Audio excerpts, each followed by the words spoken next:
to crying during Emily's amazing song, Hugging Daniel. And this is one of the formal times we want to acknowledge and thank Reverend Daniel Gregoire. He's been with us for 3 years. This is the last Sunday morning. He'll be in the church as a minister of this church. He will be back in the future to visit and preach and give hugs. But Daniel is moving on to another ministry. Have you told them that you dress like this in worship? All right. They know about this and the dunk tank. And the dunk tank, okay. Well, Jessica is chair of children's spiritual development and Gerry's chair of adult spiritual development, which are two of the primary areas Daniel's been working on. So the three of us want to share some words. Thanks. I'm going to try to get through this without crying because I already did actually cry when I saw you hug. So it has been my greatest pleasure to work with Daniel since he came to USG 3 years ago. Is it? Sorry, okay. I met him for the first time at a dinner with others that he'd be collaborating closely with. And I was immediately stricken by his warmth, his easy laugh, and his adorable smile. And he hasn't stopped smiling since. And he's brought so much joy to this community. Daniel is full of big ideas and the optimism to know that they'll see the light of day. His gift for preaching is exemplary, and his willingness to let out the child within has helped him forge bonds with our children.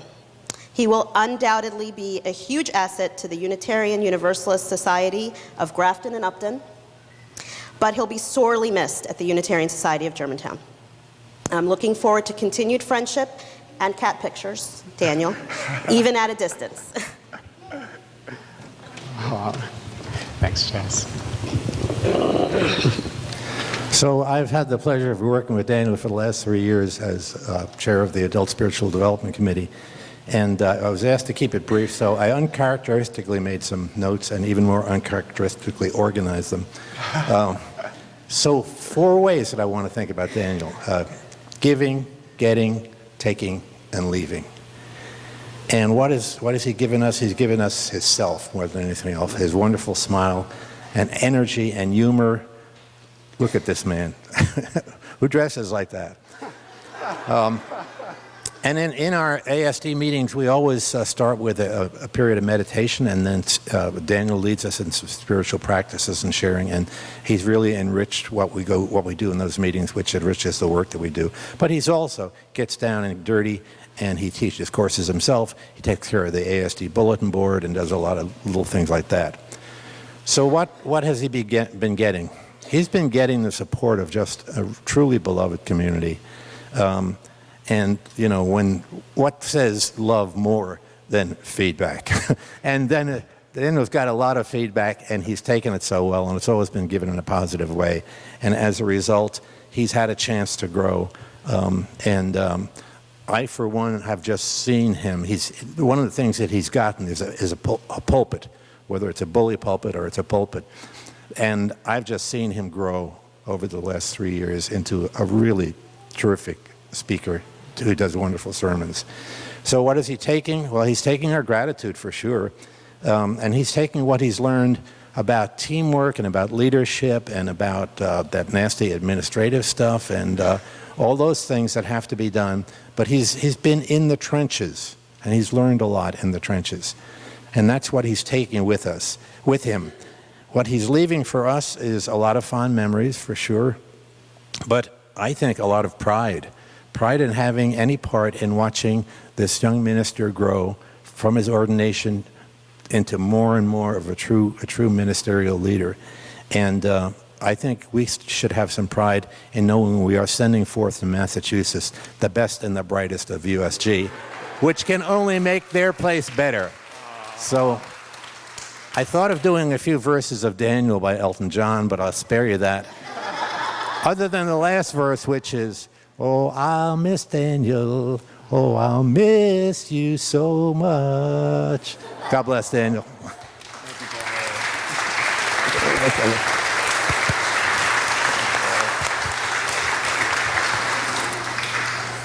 Daniel, when we started talking almost 3.5 years ago about you coming here, we had so many dreams and ideas, and so many of them have come to fruition of how you could help this church live out its mission.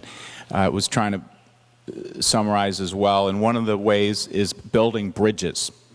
When we had 50 people go up to Manhattan in a bus, and our congregation co-ordained you, and our mutual mentor, Reverend Fred, charged you with building bridges, and you've been doing that here. A couple of the examples include with the Camden Drumming and Dance Troupe, with whom we've developed a relationship and celebrate Kwanzaa together, with Heeding God's Call, a national organization working to reduce gun violence, and we've done good work, and we're going to continue doing that, in part thanks to your leadership. And then I was thinking so much about our relationships with Muslims in the Philadelphia region. You helped bring an excellent imam here to preach and edify our worship. We went down to visit his mosque and do prayer with them. And then out of those relationships, when a pig's head was thrown at a mosque in Philly as a hate crime, we were able to mobilize existing trustworthy relationships to say this is not acceptable in Philadelphia or anywhere. So thank you for all that. Your worship leadership, as these two have said, has been here, but also in the Children's Chapel and in the Social Justice Sundays. Your pastoral care has been great, especially when people have the most dire need. Reverend Daniel, those stories do not get told publicly. Quite often they get left in confidence.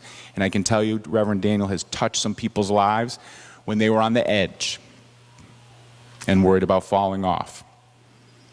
And I believe your laughter and the grace you embody is an embodied theology that you offer us as a spiritual leader. So we're glad we're staying in this is an example, we stay in the Unitarian Universalist family.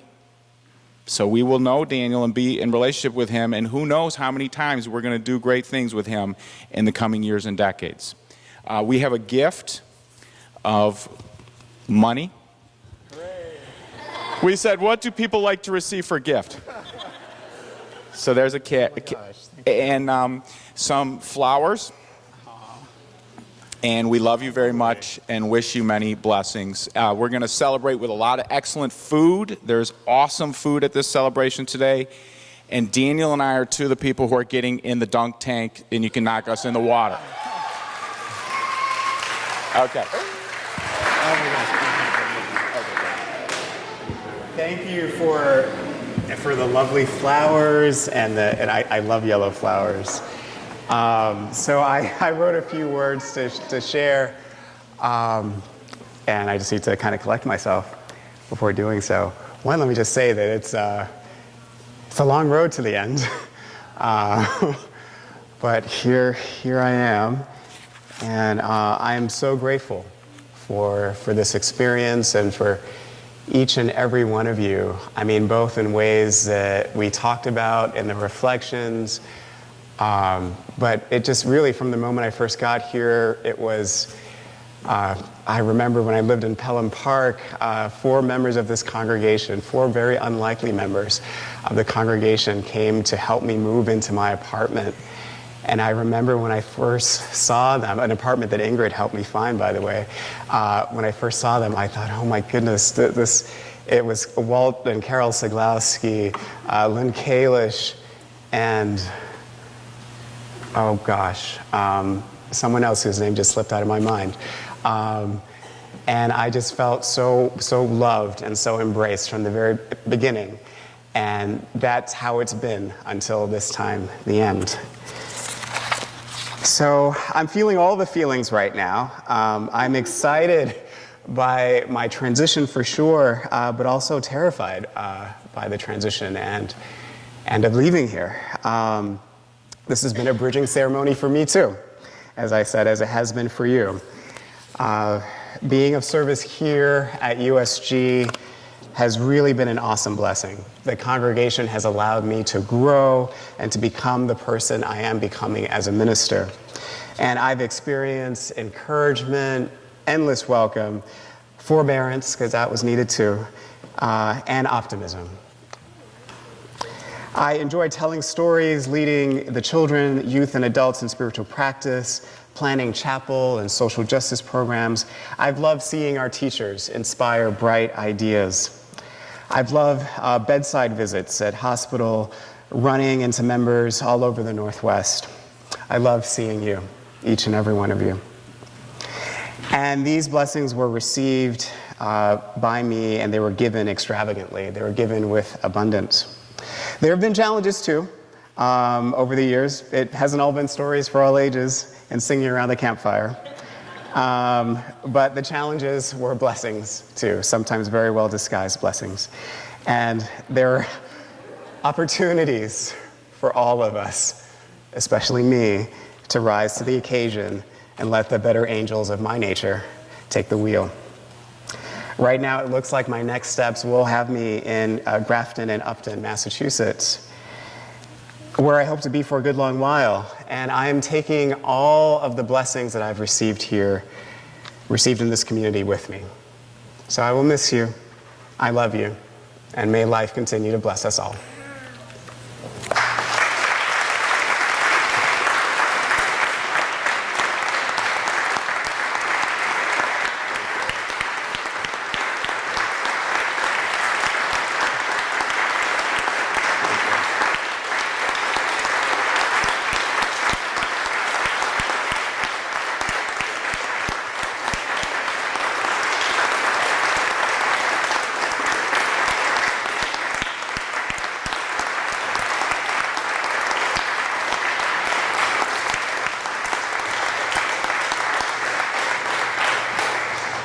Thank you. If you look in your services today, you'll see that it says postlude at this point. And that's because the kids wanted to have a little surprise for Reverend Daniel. I need all the children to come forward.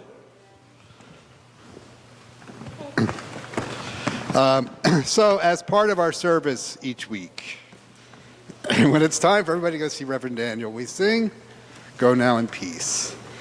And as we send Daniel out into the world, we thought, what better song? So Daniel, if you would come up. I would come up. Should I walk out the door? No? I think you're going to be busy. Okay. All right. All right, Maestro, hit it. Can I hold your hands too, or no?